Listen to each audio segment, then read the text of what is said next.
de la Charte nationale pour la paix et la réconciliation nationale a été rédigé par une cinquantaine d'experts au terme d'un processus qui aura duré une année. Il est composé de 105 articles, 16 titres et 39 chapitres qui traitent des questions intéressant la vie de la nation, notamment la paix, réconciliation, la sécurité, défense et développement. La rédaction du document a été marquée par l'approche inclusive adoptée par la commission qui a rencontré les institutions et les forces vives pour recueillir leurs contributions, observations et propositions. Le projet de la Charte nationale pour la paix et la réconciliation nationale sera remis demain au président de la transition. Il est l'une des recommandations du dialogue intermalien pour la paix et la réconciliation. Retour sur le processus d'élaboration de la charte avec Siaga Konati. Fin d'émission le 30 juin dernier de la commission de rédaction du projet de la Charte nationale pour la paix et la réconciliation nationale. Après un an de dur labeur, car créé par un décret présidentiel en date du 28 juin 2024, le président du comité de pilotage Ousmane Issou Maïga et son équipe s'apprêtent à remettre le document final au président de la transition, général d'armée Assimi Goïta, une charte dont la rédaction a été marquée par l'approche inclusive. Des séances d'écoute et de restitution ont été organisées avant et après l'élaboration du document. La commission a ainsi rencontré toutes les couches socio-professionnelles, les institutions, les leaders religieux, les légitimités traditionnelles pour recueillir leurs contributions, observations et propositions. Ainsi, elle a rencontré le 26 mai 2025 le gouvernement pour lui restituer le projet du document qui comporte un préambule, 16 titres, 39 chapitres et 105 articles. À la suite de cette rencontre et celle que nous avons eue dans la foulée avec les autres institutions de la République, les forces vives de la nation, les personnes ressources, nous avons continué nos travaux en prenant en compte les contributions nouvelles en vue d'affiner la rédaction du projet de charte nationale pour la paix et la réconciliation nationale.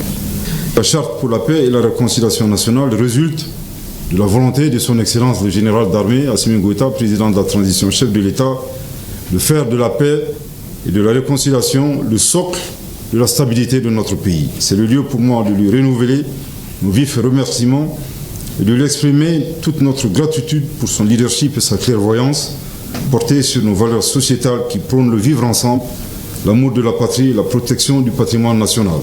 Il me paraît important encore une fois de souligner que la Charte pour la paix et la réconciliation nationale est destinée à jeter les bases d'une nouvelle ère de concorde, d'entente, de sécurité, de valorisation de nos us et coutumes et de cohésion sociale.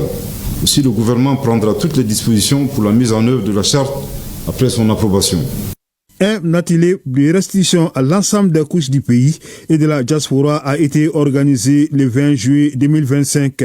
C'est la même approche participative et inclusive que la commission a adoptée lors de l'élaboration et la validation de l'avant-projet qui a été remis au président de la transition le 24 octobre 2024.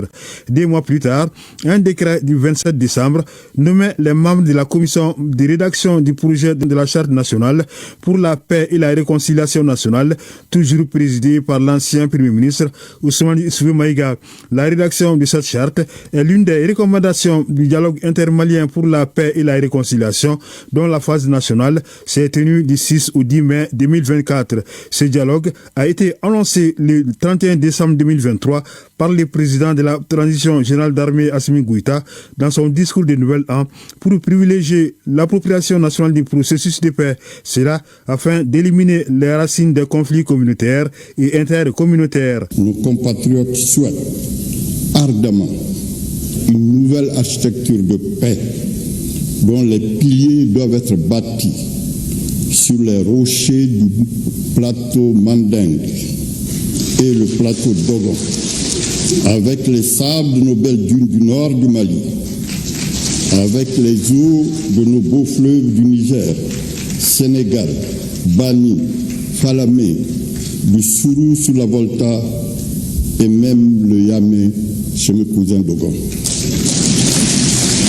ainsi que la paille de nos cultures et de notre fleur.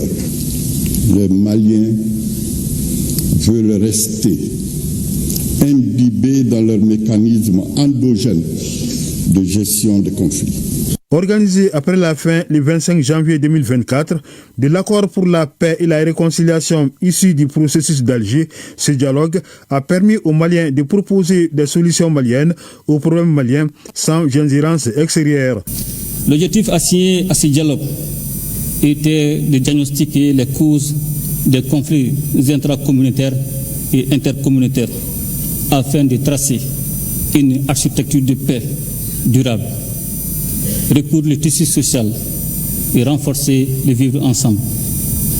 L'enjeu de ce dialogue intermalien était la préservation de l'unité nationale et de l'intégrité du territoire. J'en suis heureux de constater que les Maliennes et les Maliens l'ont bien compris et se sont appropriés le processus. Le rapport général du dialogue a été remis au président de la transition 3 jours après la clôture des assises, plus précisément le 13 mai 2024.